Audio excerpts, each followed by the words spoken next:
Assalamualaikum warahmatullahi wabarakatuh. Selamat pagi pada para siswa semuanya, siswa baru MTS Marwis Kampuh Kroya pelajaran 2021-2022.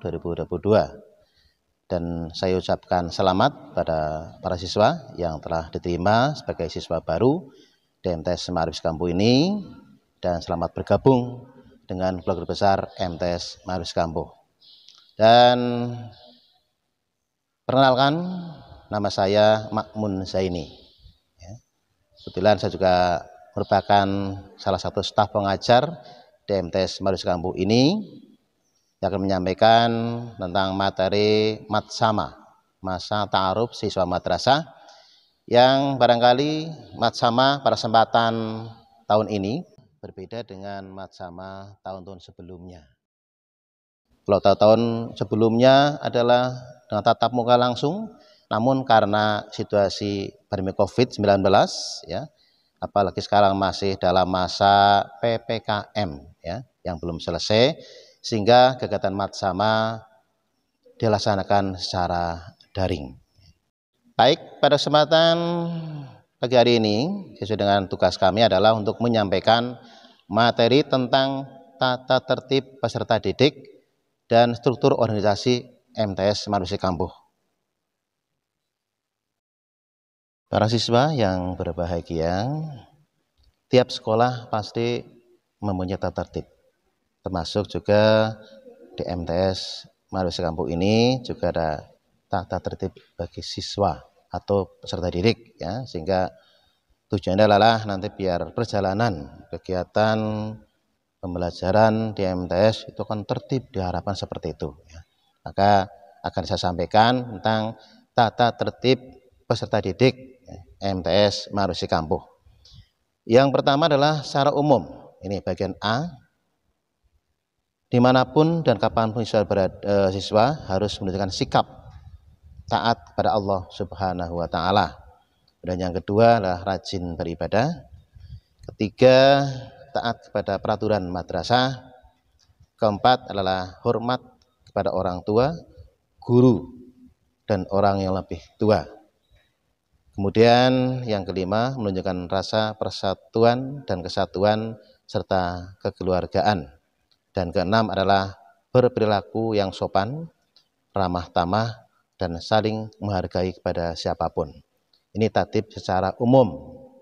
Kemudian pada bagian B adalah para siswa diwajibkan. Yang pertama, siswa datang dan pulang tepat waktu, yaitu masuk jam 07.00, jam 7 pagi, dan pulang jam 13.30 waktu Indonesia Barat, kecuali hari Jumat. Ini tentunya adalah dilaksanakan pada saat kegiatan tatap muka normal ya. Kalau secara daring sekarang tidak mungkin pakai waktu ini. Nanti ada jadwal secara khusus, yaitu jadwal saat kegiatan daring. Kemudian yang kedua, berpakaian seragam. Yang pertama adalah OSIS, ini pakaian OSIS atau biru putih. Ini dipakai pada hari Senin dan Selasa. Kemudian pakaian batik sekolah, ini dipakai pada hari Rabu dan Kamis. Dan yang ketiga, pakaian olahraga, inilah pada hari Jumat, kecuali Jumat Kliwon, ini memakai pakaian pramuka lengkap. Kemudian pakaian pramuka ini dipakai pada hari Sabtu. Serta olahraga ini adalah dipakai pada saat jam-jam olahraga. Kemudian yang ketiga adalah mengikuti proses belajar mengajar dengan tertib. Yang keempat, mengikuti kegiatan yang diprogramkan oleh madrasah, seperti halnya upacara, ini tiap hari Senin, kemudian sholat, ada sholat duha pada pagi hari sebelum jam pertama, maupun sholat duhur kemudian ekstrakurikuler yang wajib, dan pembacaan Asmaul Husna. Ini cara bareng-bareng yang akan dipandu dari kantor. Ini dibaca setiap pagi sebelum pelajaran dimulai. Kemudian yang kelima adalah menjaga kebersihan, keindahan, ketertiban, dan keamanan. Keenam, melaporkan kepada guru piket atau guru PK apabila terlambat datang.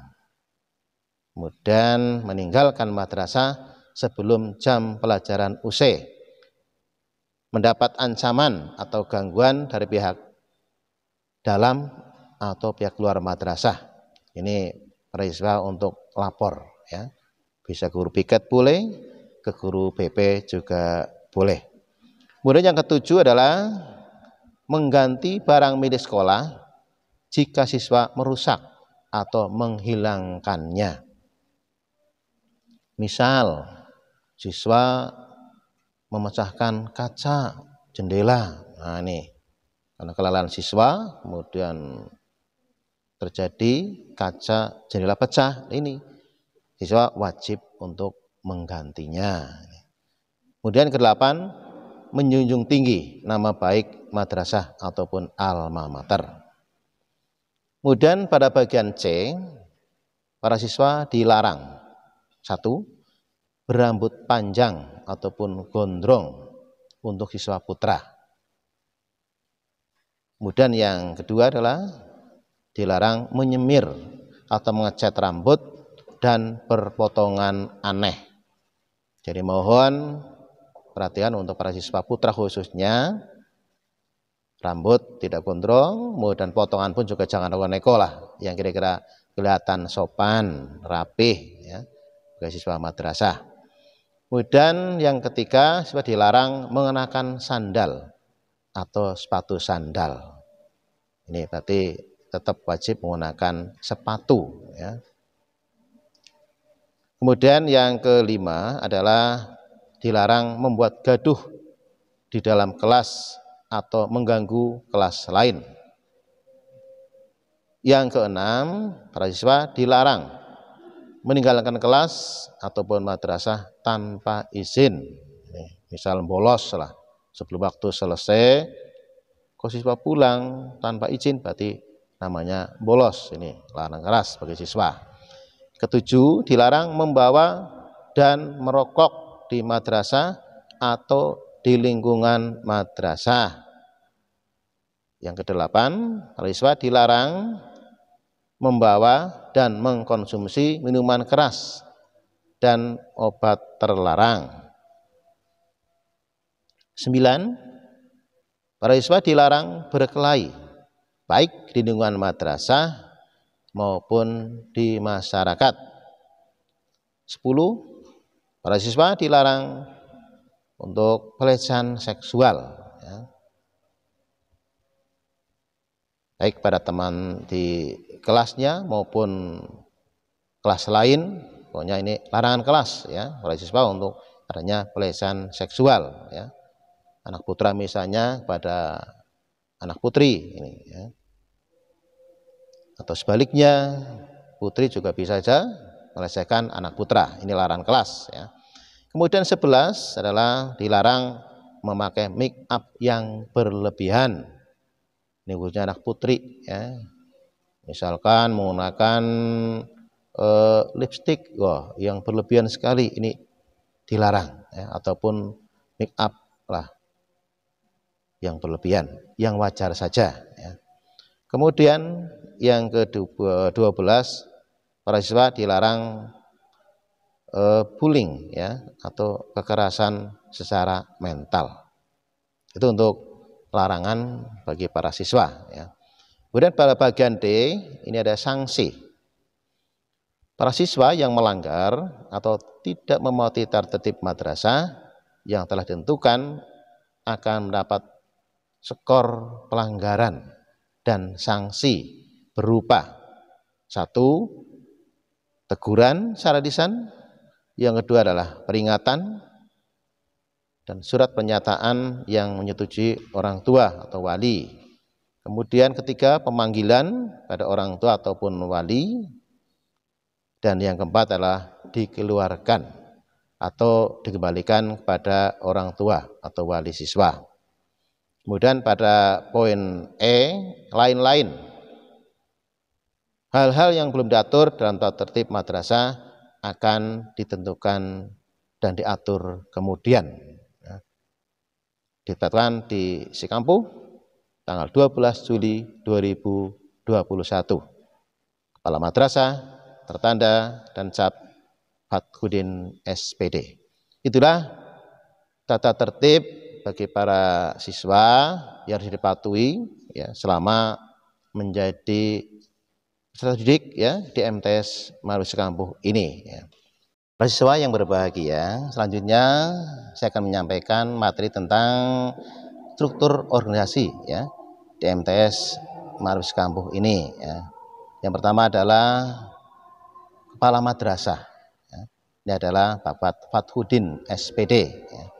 Kemudian di bawah kepala madrasah ada 4 wakil kepala madrasah ya. Yang pertama adalah wakil kepala bidang kurikulum, yaitu Ibu Siti Ma'rifah SPD. Yang kedua, wakil kepala bidang siswaan, itu Bapak Hamam Musaki SH. Ketiga, wakil kepala bidang sarana dan prasarana, yaitu saya sendiri ya, Makmun Zaini SAG. Dan keempat, wakil kepala bidang humas adalah Ibu Titi Sukarni SPD ya. Kemudian di bawahnya ada wali kelas ya, ada wali kelas. Jadi nantinya tiap-tiap kelas itu akan diwali ya, istilahnya ya, ada seorang guru sebagai wali kelas, pendamping langsung di kelas masing-masing ya. Ya, itu para wakil kepala ya, ada 4 wakil kepala. Kemudian di bawahnya nanti ada wali kelas ya. Jadi setiap kelas nanti ada seorang guru ya, yang tugasnya sebagai wali kelas ya. Karena di sini MTS Marzuki Kampuh ini ada 13 rombel atau 13 kelas ya, maka nantinya ada 13 guru yang akan mendampingi di tiap-tiap kelasnya ya. Adapun nama-namanya nanti sampaikan menyusul ya, apabila saat ini sudah bisa tatap muka ya. Kemudian kepala TU ini ya, Ibu Sumarti ya. Ini akan dibantu juga oleh staf TU ya. Ada staf TU ya.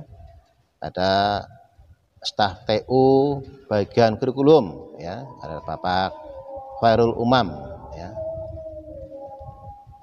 Kemudian juga ada staf TU bidang humas ya. Ini adalah Bapak Wahyu Pamuji ya. Kemudian ada lagi staf TU di bagian Sarpras adalah Ibu Muhyati ya. Kemudian untuk bendahara BOS ya, inilah Bapak Amrin Sugiono SE. Dan di samping ada bendahara BOS juga ada bendahara dari yayasan, ini adalah Bapak Haji Jaroni ya. Adapun untuk tenaga pendidik di MTS Marzuki Kampuh ini ada 28 tenaga pendidik ya. Yang pertama adalah Bapak Ramadan, ini mengampu mata pelajaran akidah akhlak. Kemudian Bapak Dr. Nasrisman, ini mengampu mata pelajaran IPA. Ada Bapak Haji Jamil, ini mengampu pelajaran IPS. Kemudian saya sendiri, Makmun Zaini, ini mengampu mata pelajaran bahasa Arab. Ibu Titi Sukarni, ini mengampu pelajaran PPKN. Pak Sodikin SAG, ini mampu mata pelajaran bahasa Arab. Kemudian Ibu Siti Nurhayati SE, mengampu mata pelajaran bahasa Indonesia. Ibu Nurhamidah SPDI mengampu mata pelajaran fikih. Kemudian Bapak Hama Muzaki SH mengampu mata pelajaran penjaskes. Kemudian Bapak Selamet ST mengampu mata pelajaran IPA. Dan Ibu Triani SE mengampu mata pelajaran IPS. Bapak Sunarto SPDI mengampu mata pelajaran penjaskes. Ibu Siti Makrifah SPD mengampu mata pelajaran IPA. Ibu Susi Pujiningsih SPD mengampu mata pelajaran bahasa Inggris. Ibu Isnani Muwalihatin SSM Hum ini mengampu mata pelajaran bahasa Inggris juga. Ibu Darsih SPD mengampu mata pelajaran bahasa Indonesia. Bapak Agus Riyadi SPDI mengampu mata pelajaran SKI. Ibu Neni Waraswati SPD mengampu mata pelajaran matematika. Bapak Amrin Sugiono SE mengampu mata pelajaran IPS. Ibu Eli Sumrotun SPDI mengampu mata pelajaran akidah akhlak. Kemudian Ibu Rohmah Yuniasih SPD mengampu mata pelajaran bahasa Inggris. Kemudian Ibu Munawaroh mengampu mata pelajaran akidah akhlak. Ibu Hesti Wahyuningsih SPD mengampu mata pelajaran bahasa Indonesia. Kemudian Ibu Yani Memunah SPDI mengampu mata pelajaran Quran Hadis. Kemudian Bapak Khairul Umam SSI mengampu mata pelajaran IPA. Berikutnya adalah Bapak Saifuddin Zuhri SPDI mengampu mata pelajaran Quran Hadis. Dan terakhir adalah Ibu Tri Agitarini SPD. Maaf, ada lagi satu lagi yaitu Ibu Muhyati SE mengampu mata pelajaran IPS. Itulah sekilas tentang struktur kurikulum, struktur organisasi di MTS Ma'arif Kambuh ini. Mudah-mudahan para siswa akan tidak mengenal ya, walaupun hanya sekilas saja, baik tata tertib maupun struktur organisasi ada. Mudah-mudahan akan bermanfaat bagi para siswa baru semuanya. Demikian penyampaian kami terkait dengan materi Matsama pada kesempatan kali ini, yaitu tentang tata tertib bagi para siswa dan juga struktur organisasi di MTS Ma'arif Sikampuh Kroya. Dan kami berpesan pada para siswa semuanya dalam situasi pandemi COVID-19 ini tetap menjaga protokol kesehatan ya, paling tidak dengan 3M ya. Pertama adalah memakai masker apabila bepergian, yang kedua adalah mencuci tangan, ya, dan yang ketiga adalah untuk menjaga jarak agar kita semuanya tetap dalam kondisi sehat ya, dan semoga itu semuanya akan mendapat lindungan dari Allah Subhanahu wa taala. Demikian dari kami, segala kurangan kelebihan kami mohon maaf. Assalamualaikum warahmatullahi wabarakatuh.